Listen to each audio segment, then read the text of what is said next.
మన సోదరి సత్యప్రభ రాజా గారికి, అలాగే అతిరథ మహారథులైన తెలుగుదేశం పార్టీ జనసేన నాయకులందరికీ, ఇచ్చేసిన మీ అందరికి కూడా హృదయపూర్వక నమస్కారాలు. ఇప్పుడు ఈ మీటింగ్ ఏదన్నా ఒక సినిమా ఓపెనింగ్ కాదు, ఒక ఎంటర్టైన్మెంట్ ప్రోగ్రాం కాదు, ఇక్కడేమి డ్యాన్స్ బేబీ డ్యాన్స్ జరగట్లే. అయినా కూడా ఒక రాజకీయ కార్యక్రమం అని తెలిసి కూడా ఈ రాజకీయంలో మనం కూడా పాలు పంచుకోవాలని ఈ వయసులో ఈ కార్యక్రమానికి వచ్చిన మీ అందరికీ మీరే ఒకసారి చప్పట్లు కొట్టుకోండి తమ్ముళ్ళు. అయితే ఒక చిన్న కథ చెప్తాను మీకు. ఒక బిచ్చగాడు ఉన్నాడట. అతను రోజు ఒక హోటల్ దగ్గరికి వెళ్తున్నాడట. వెళ్తుంటే ఆ హోటల్ అయిన అంటున్నాడట, మరి ఏమన్నా పనిస్తాను చేస్తావా? అడుక్కునే వాళ్ళు మనం పనిస్తానంటే చేస్తారా? లేదంటే నాకు 100 రూపాయలు ఇవ్వండి చాలని చెప్పి అడుక్కునేవాడట. అలాగే ఇంకో బీటెక్ స్టూడెంట్ ఉండేవాడు. మీలో బీటెక్ స్టూడెంట్లు ఉండే ఉంటారు. ఇంటర్వ్యూకి వెళ్ళాడట. ఇంటర్వ్యూకి వెళ్తే, బాబు ఉద్యోగం ఇవ్వాలని నీకు 100 రూపాయలు ఇగో పట్టుకెళ్ళన్నాడు. తీసుకుంటారా? ఇక్కడ 100 రూపాయలు తీసుకునే వాళ్ళు ఎవరన్నా ఉన్నారా? ఎవరన్నా ఉంటే చేతులెత్తండి. బిచ్చగాడికి పని అడిగితే నచ్చదు. ఆత్మగౌరవంతో బతికేవాడికి బిచ్చం వేస్తే నచ్చుతుందా? ఒకసారి మీ సెల్ ఫోన్లో ఓపెన్ చేయండి, అందులో క్యాలిక్యులేటర్ ఓపెన్ చేయండి ఒకసారి. నేను అడిగిన దానికి ఎవరన్నా తేలదమ్మా, మీరు గుడ్ గర్ల్స్ అనమాట మీరు. అయితే సెల్ ఫోన్ వాడలేదంటే క్యాలిక్యులేటర్ ఆన్ చేసి 15,000 డివైడెడ్ బై 365 కొట్టండి. 15,000 41 రూపీస్. జగన్మోహన్ రెడ్డి మనకి మీ ఇంటికి మంచి చేశాను అంటాడు. ఆ మంచి ఏంటంటే ఈ 41 రూపీస్. 15,000 అమ్మఒడి, లేకపోతే ఇంకో రైతు భరోసా అయితే అంత కూడా లేదు. మాక్సిమం అమ్మఒడే కదా ఫేమస్. రోజుకు 41 రూపాయలు ఇస్తున్నాడు. 5,000 ఇంటూ 30 డివైడెడ్ బై 30 కొట్టండి.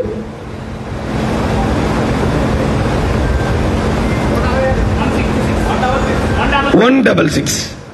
160 రూపాయలకి ఈ రోజున మన ఇంట్లో పనిచేసే అక్క చెల్లెమ్మ కూడా పనిచేయట్లేదు. ఈ రోజున హైదరాబాద్ వెళ్ళిపోతే ఓ 4 ఇళ్లలో పనిచేసుకుంటే మన అక్క చెల్లెలకి నెలకి 20,000 సంపాదిస్తున్నారు. అంటే ఈ రాష్ట్రంలో ఉన్న ప్రజలు దాదాపు 2.5 లక్షల మంది గ్రాడ్యుయేట్లని, బీటెక్ చదువుకున్న ఇంజనీర్లని, ఎంబీఏ చేసిన వాళ్ళని రోజుకు 166 రూపాయల జీతానికి వాలంటీర్లు చేసేసాడు. వాలంటీర్లు చేసింది మళ్ళీ ఎవరిని చేశాడు? మంచి వయసులో ఉన్న పిల్లల్ని. 5 సంవత్సరాల వాళ్ళ వయసు. ఇప్పుడు జాబ్కి ఒక ఏజ్ లిమిట్ ఉంటుంది. 5 సంవత్సరాల కాలం గడిచిపోతే తర్వాత వాళ్ళు ఎందుకు పనిచేయరు? 5 సంవత్సరాల కాలాన్ని కంప్లీట్ గా వ్యర్థం చేసి 160 రూపాయలు ఇచ్చి, ఇక్కడేమో 30 రూపాయలు మన అమ్మోళ్ళకి ఇచ్చి మీ బతికింతే అని చెప్పాడు. కానీ చంద్రబాబు నాయుడు గారు అలా చెప్పలేదు. ఇంకొక ఎగ్జాంపుల్ చెప్తాను. ఒకరి దగ్గరికి ఆకలిని వెళ్తూ ఉంటే రోజుకి పూటకో చేప పెట్టేవాడట. రే ఇగో ఈవేళ ఈ చేప ఎత్తున్నాను, కడుపు నింపుకో. ఆడ తినేసేవాడు, కడుపు నింపి వెళ్ళిపోయింది. మళ్ళీ సాయంత్రం ఆకలి వస్తుంది కదా, మళ్ళీ వచ్చేవాడు, మళ్ళీ ఇచ్చేవాడు. అంటే ఈ చేప ఇచ్చినప్పుడల్లా కాలుకి దండం పెట్టాల. కానీ సత్యప్రభ మన సోదరు గారు, సత్యప్రభ గారు లాంటి నాయకురాల దగ్గరికి వెళ్తే, ఒరే బాబు నువ్వు ప్రతిరోజు వచ్చి నా దగ్గరికి ఆకలి నడకెదిగో, ఈ వలగొని ఇస్తున్నాను నీకు, పలానా చోటకి వెళ్ళి చేపలు పట్టుకో. ఇక పట్టుకుంటే అది నువ్వు ఎప్పుడు చేసినా నీకు ఎప్పుడు ఆకలి ఎత్తప్పుడు నువ్వేం చేస్తావు? అట్టమాట వచ్చి కాళ్ళకు దండం పెట్టాల్సిన పని ఉండదు. కానీ జగన్మోహన్ రెడ్డి ఆ ముందు చేప ఇచ్చేవాళ్ళగా ఎప్పుడు 30 రూపాయలు అప్పుడే ఇస్తాడు. కానీ చంద్రబాబు నాయుడు గారు, ఇప్పుడు ఈ రోజున మీరు చాలా మంది ఉంటారు, చంద్రబాబు నాయుడు గారు కనుక 2019లో గెలుచుంటే ఈరోజు ఇక్కడున్న మీరు అందరూ ఈ పాటికి మాక్సిమం సాఫ్ట్వేర్ ఇంజనీర్లు అయిపోతారు. ఎందుకంటే ఆయన కంపెనీలు వచ్చిన ఇక్కడికి. జగన్మోహన్ రెడ్డి చేసే పనులు నాశనం చేసే పనులు ఉంటాయి. ఇప్పుడు మీరేమీ అమాయకులు కాదు, మీరేమీ ఇక పలానా వాళ్ళు ఓటేసేయండి అంటే ఓటేసేసే అంత తింగరోళ్ళు అంతకన్నా కాదు ఇప్పుడున్న యూత్. కానీ ఇక్కడికి వచ్చిన వాళ్ళు మీరు పలానా సత్యప్రభ గారు కోటేయండి, చంద్రబాబు నాయుడు గారు కోటేయండి అంటే ఖచ్చితంగా మీ అందరూ తెలివైన వాళ్ళు కాబట్టి ఎలాగే వేస్తారు. కానీ ఓటేసి ఊరుకోవడం కాదు ఇప్పుడు మీరు నేను చేయాల్సింది. మనతో పాటు ఓ 10 మందికి, 50 మందికి, 100 మందికి ఈ రాష్ట్రంలో జరుగుతున్న అన్యాయం చెప్పాలి. మళ్ళీ జగన్మోహన్ రెడ్డి వచ్చాడంటే మనం చదువులు నేను ఎంతో ఉద్ధరించాను అంటాడు. ఒక్క టీచర్ పోస్ట్ కూడా వేయకుండా, అసలు టీచర్ లేకుండా చదువు ఎలా వస్తుందండి? నువ్వు 0 ఎత్తున్నావు, నీ కంపెనీ పెయింట్లు అమ్ముకుంటున్నావు, నువ్వు ఏదో టైల్స్ వేస్తున్నావు, నీ కంపెనీ టైల్స్ అమ్ముకుంటున్నావు, నువ్వు ప్రహారీ కూడా కడుతున్నావు, నీ భారతీయ సిమెంట్స్ అమ్ముకుంటున్నావు, నీ వ్యాపారం చేసుకుని నువ్వు ఉపయోగించుకుంటున్నావు. కానీ నువ్వు నిజంగా పిల్లలు చదువుకోవాలంటే అక్కడ మెయిన్ ఉండాల్సిందే గోళ్ళ టైల్సా, లేకపోతే ఏముండాలండి? టీచర్లు ఉండాలి చదువుకోవాలంటే. కానీ టీచర్ల పోస్ట్ ఇస్తే, నీకు టీచర్ పోస్ట్ ఇస్తే నువ్వేం చేస్తావు? నెలకు ఒక 40,000 50,000 సంపాదిస్తావు, నువ్వు అతను పట్టించుకో, కాబట్టి నీకు 5,000. ఒక వ్యవస్థని, ఒక రాష్ట్రాన్ని మొత్తం నాశనం చేస్తున్నాడండి. అలాంటి వ్యక్తి కోసం ఇప్పుడు నేను దాని మీద పోరాడే. ఇప్పుడు టెండూల్కర్ గురించి మీ అందరికీ తెలిసే ఉంటుంది, సచిన్ టెండూల్కర్ గురించి. వాళ్ళ అన్న రమేష్ టెండూల్కర్ అని, అతను బాగా ఆడుతున్నాడు, వీడి కనుక మనం ప్రోత్సాహం ఇస్తే వీడు ఏదైనా సాధిస్తాడని చెప్పి ట్రైనింగ్ ఇప్పించాడట. ట్రైనింగ్ ఇప్పించడం వల్ల ఈ రోజున సచిన్ టెండూల్కర్ అనే వ్యక్తి ప్రపంచంలోనే నెంబర్ 1 బ్యాట్స్మెన్ అయ్యాడు. అలాంటి రమేష్ టెండూల్కర్ లాంటి వాళ్ళ అన్న లాంటి వ్యక్తి నా జీవితంలో కూడా ఒకరు ఉన్నారు, ఆయన వడుపుల రాజా గారు.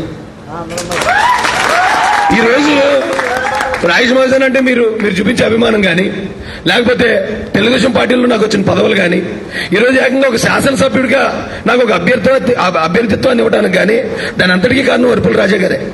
ఎందుకంటే నేను ఆయన దగ్గరికి వెళ్ళినప్పుడు, ఇప్పుడు ఎవరైనా ఒక పార్టీ దగ్గర తీసుకెళ్లాలన్నప్పుడు, అరే ఈయన్ని తీసుకెళ్ళడం ఎందుకు, నా చేతి కింద పెట్టుకుందాం, నాకు ఏదైనా అవసరం అయితే ఉంటాడు, ఎందుకు పైన వాళ్ళకి పరిచయం చేయాలని ఆలోచించే రోజులు ఇవి, అవునా? కానీ డైరెక్ట్ గా నన్ను తీసుకెళ్లి లోకేష్ గారితో కూర్చోబెట్టి, రాజేష్ మాసానండి కుర్రాడు చాలా హానెస్ట్ గా పనిచేస్తాడు, గట్టిగా పోరాడతాడు, చాలా మందిని మొబిలైజ్ చేయగలుగుతాడు, ఈయనకి అవకాశం కల్పించాలని, అంత అవకాశం ఈ రోజే కాదు, నేను చనిపోయే స్థాయిలో నేను ఎంత పెద్ద స్థాయికి ఎదిగినా నాకు ఎవరున్నారు నా గురువు అంటే, ఇప్పుడైతే నా గురువులు ఎవరు లేరు, కానీ ఖచ్చితంగా వడుపుల రాజా గారి పేరే చెప్తాను నేను. అలాంటి వ్యక్తి నా ఒక్కడికే కాదండి, ఎక్కడైనా ఏంటది జాబ్ మేళాలు పెట్టేవాడు. ఆయనకి ఏం కావాలండి? ఆయన ఏమైనా ఎమ్మెల్యే చేశాడా, లేకపోతే ఏమన్నా గవర్నమెంట్ నుంచి ఏమైనా ఫండ్స్ వచ్చాయి ఆయనకి? ఆయన ఊళ్ళో మొత్తం నియోజకవర్గంలో అందరికీ కళ్ళద్దాలు వేయించడం, ఒక పండుగ ఉందంటే అందరింట్లకి ఏదో పెద్ద కొడుకులకి స్వీట్లు పంపించడం, ఏం కావాలి ఆయనకి? ఆయన ఏమనుకున్నాడు తెలుసా? ఈ ప్రతిభా నియోజకవర్గం, ఈ నియోజకవర్గంలో ఒక్కసారి గనక వడుపుల రాజా అనే వ్యక్తి చేతికి అధికారం కనుక వస్తే ఆయన ఎక్కడక్కడ ఉండబోతుందంటే డైరెక్ట్ గా హోమ్ మినిస్టర్ స్థాయికి వెళ్ళిపోయే వ్యక్తి ఆయన. ఈ ప్రతిభా నియోజకవర్గం ఆయనకి ఓట్లు కూడా అడగాల్సిన పని లేకుండా, ఆయన ఏమీ లేనప్పుడే అంత చేసిన వ్యక్తి చేతుల అధికారం ఉంటే ఎంత చేతుడు ఆలోచించండి. అలాంటి వ్యక్తిని మనం కోల్పోయాం. సడన్ గా ఆయన చనిపోయారు అనుకుంటున్నారు. ఏమన్నా ఆయన ఏమైనా యాక్సిడెంట్లో చనిపోయారా? వైఎస్ రాజశేఖర రెడ్డి లాగా హెలికాప్టర్లో వెళ్తే హెలికాప్టర్ పేలిపోయిందా? లేకపోతే ఎవరన్నా ఆయన బలవంతంగా ఏమైనా చేశారా? ఏం చేయలే. ఎలా చనిపోయారు ఆయన? హార్ట్ అటాక్తో చనిపోయినాక ఆయన ఏమన్నా తాగుబోతా? ఆయన ఏమన్నా లివర్లు పాడైపోయాయా? ఆయనకి ఎందుకు అంత చిన్న వయసులో హార్ట్ అటాక్ వచ్చింది? లోతులకు ఆలోచించాలి మనం. ఈ రోజున వడుపుల రాజా గారు నా అన్న అనుకుంటే ఖచ్చితంగా నా అన్న చావు కారణం ఏంటనేది మనం ఆలోచించాలి కదా. ఆ వయసులో ఆయనకు హార్ట్ అటాక్ రావాల్సిన అవసరం ఏంటి? ఆయన మీద తప్పుడు కేసులు పెట్టారు, తప్పుడు కేసుల్లో ఆయన ఒత్తిడి చేశారు, ఆయనే ఆందోళన పడాలి. ఇప్పుడు నువ్వు తప్పు చేయలేదమ్మా, తప్పు చేయకపోతే నేను ఎవరైనా తప్పు చేసావు చాలా బాధపడతావు. నువ్వు తప్పు చేసావు అనుకో, మనం చేసిందే కదా అన్నారు అనుకుంటాం. కానీ ఆయన తప్పు చేయకుండా ఆయన మీద ఒక తప్పుడు వ్యక్తిగా క్రియేట్ చేయటం, ఆయన మీదకి సిఐడిని తీసుకురావటం, పోలీసులతో రౌండ్ అప్ చేయటం. జగన్మోహన్ రెడ్డి అనే వ్యక్తి మీద 1,00,000 కోట్ల ఆరోపణ ఉంది, 1,00,000 కోట్ల, 38 కేసులు ఉన్నాయి. అతను కోర్టు కూడా వెళ్ళడం. కానీ ఏ తప్పు చేయని రాజా గారి ఇంటి చుట్టూరా పోలీసులు అంత దారుణంగా ఒత్తిడి చేస్తూ ఉంటే ఆయన అందరిలా మొండోడు కాదు, మంచోడు. ఇప్పుడు నాలుగో ఇక్కడ ఉన్న వాళ్ళు కొంతమంది మొండోళ్ళు ఉంటారు, వాళ్ళు అనుకో ఏదైనా చూద్దాంలే అనుకుంటాం మనం. ఆయన ఏంటంటే ఏదైనా చెడ్డ పేరు వచ్చిందంటే, అరే నాకు చెడ్డ పేరు వస్తుందేంటి, నేను అన్ని మంచి పనులు చేస్తున్నాను కదా, అయినా నాకు ఎందుకు చెడ్డ పేరు వస్తుందని బాధపడే సున్నితమైన వ్యక్తిత్వం.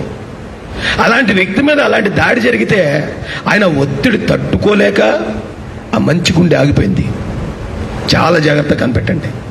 ఆ చావు కారణం వైఎస్ జగన్మోహన్ రెడ్డి, ఆ చావు కారణం ఇక్కడున్న కొద్దిమంది వైసీపీ నాయకులు. ఆ చావుకు మనం తీర్చుకోవాల్సిన ప్రతీకారం సత్యప్రభ గారిని అసెంబ్లీకి పంపించి మాత్రమే తీర్చుకోవాలి. ఆయన ఏం చేయాలనుకున్నాడో నీకు నాకు తెలీదు. ఆయన ఈ నియోజకవర్గానికి, ఈ నియోజకవర్గంలోని యువతకి ఏం చేయాలనుకున్నాడో ప్రతిరోజు తన భార్యతో ఆయన డిస్కస్ చేసి ఉంటారు కదా. ఆయన ఆశయాలన్నీ ఆవిడికి తెలిసినంతగా ఇంకెవ్వరికీ తెలియవు. కాబట్టి మనం రాజా గారిని మళ్ళీ బ్రతికించుకోవటం అంటే సత్యప్రభ గారిని గెలిపించుకోవటం అంటే మనం ఒక్కరమే నడుచుకుంటూ వెళ్ళి బూత్లో మనం ఓటేసి వచ్చేయటం కాదు. ఖచ్చితంగా మన ఇంటి చుట్టూరా 10 మందితో 20 మంది ఎవడన్నా వైసీపీకి ఓటేస్తాను అంటే అసలు ఎందుకు ఓటేస్తావురా అని అడగండి చాలు. ఇక ఈ నియోజకవర్గంలో వైసీపీ నాయకుల గురించి చెప్పక్కర్లే. ఒక పక్కన ప్రజల కోసం, నియోజకవర్గం కోసం భర్తని త్యాగం చేసిన ఒక మన సోదరి ఇక్కడ నియోజకవర్గ అభ్యర్థిగా ఉంటే, మరో పక్కన బలవంతంగా ప్రాణాలు తీసిన వ్యక్తులు ఉన్నారు, మర్డర్లు చేసిన వ్యక్తులు ఉన్నారు. ఎవరిని గెలిపించాలి? మనం మంచోళ్ళని గెలిపిద్దామా లేకపోతే హంతకుల్ని గెలిపిద్దామా? ఈ నియోజకవర్గం పేరు ప్రతిష్టలో ఎప్పటికీ కూడా చిరస్థాయిగా ఉండాలంటే ఈ నియోజకవర్గానికి ఎప్పటికీ వరుపుల సత్యప్రభ రాజా గారే ఎమ్మెల్యేగా ఉండాలి. అలాగున్నప్పుడు మాత్రమే ప్రతిపాడు నియోజకవర్గం పేరు పైన కూడా దద్దరిల్లిపోతుంది. ఈ రోజున నాలాంటోడికే ఏమీ లేదు, పెద్ద పరిచయం లేదు నాకు ఆయనతో. ఈ రోజు నేను ఇక్కడ ఈ స్థాయిలో ఉన్నానంటే దానికి కారణం వరుపుల రాజా గారు మాత్రమే. అలాగే ఇక ఈ నియోజకవర్గంలో ఉన్న మీ గురించి ఆయన ఎంత గొప్పగా ఆలోచించుంటాడండి. చాలా జాగ్రత్తగా అర్థం చేసుకుంటాం. ఇది నేను ఆవిడ కోసం మిమ్మల్ని అందరినీ రిక్వెస్ట్ చేస్తున్నాను.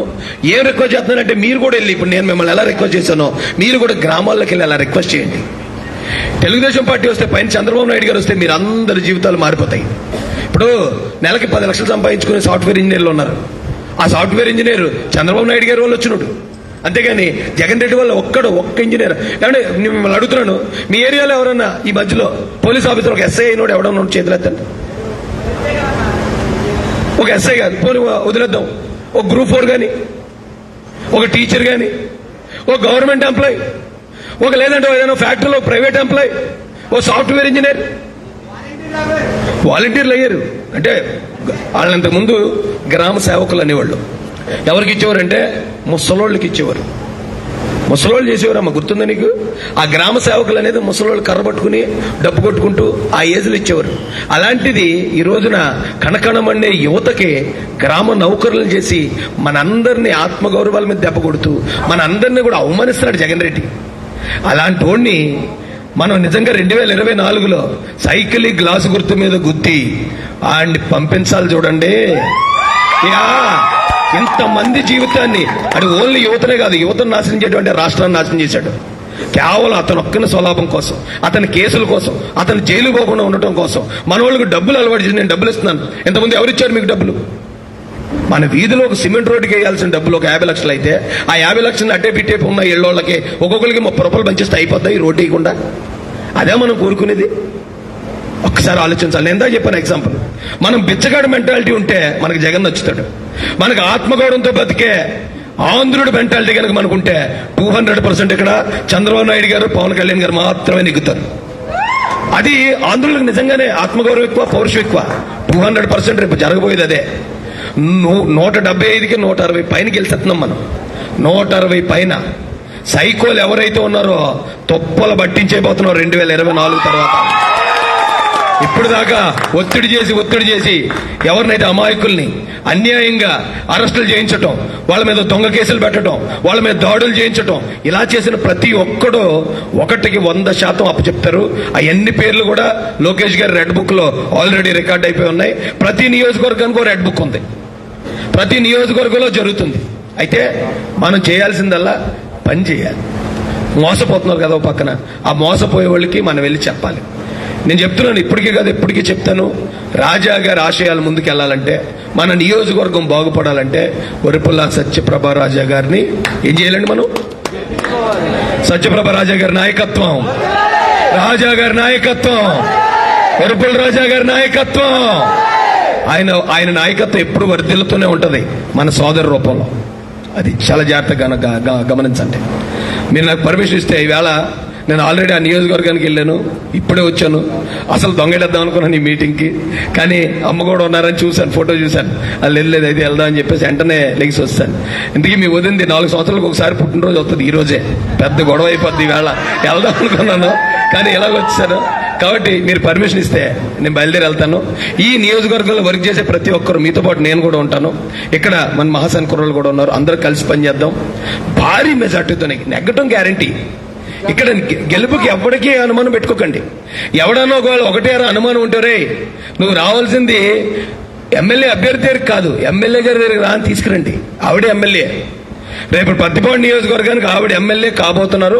ఇది రాసి పెట్టుకోవచ్చు మనందరం, అందులో ఏ విధమైన డోకా లేదు.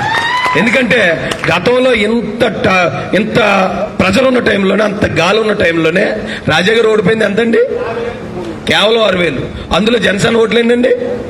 3,000, 3,500. అంటే కేవలం 6,000 కాదు, ఇంకెక్కువ. 4 కాదు, 6 అనుకుంటా. మనం 3,000 తేడాతో ఓడిపోయినట్టున్నాం. 3,600, వాళ్ళకి 6,000 పడ్డాయి, జనసేనకు 6,000 పడ్డాయి. సో ఆ జనసేన ఓట్లతో చూసుకుంటే అప్పుడే నీకు గీసాడు ఆయన, అవునా కదండి?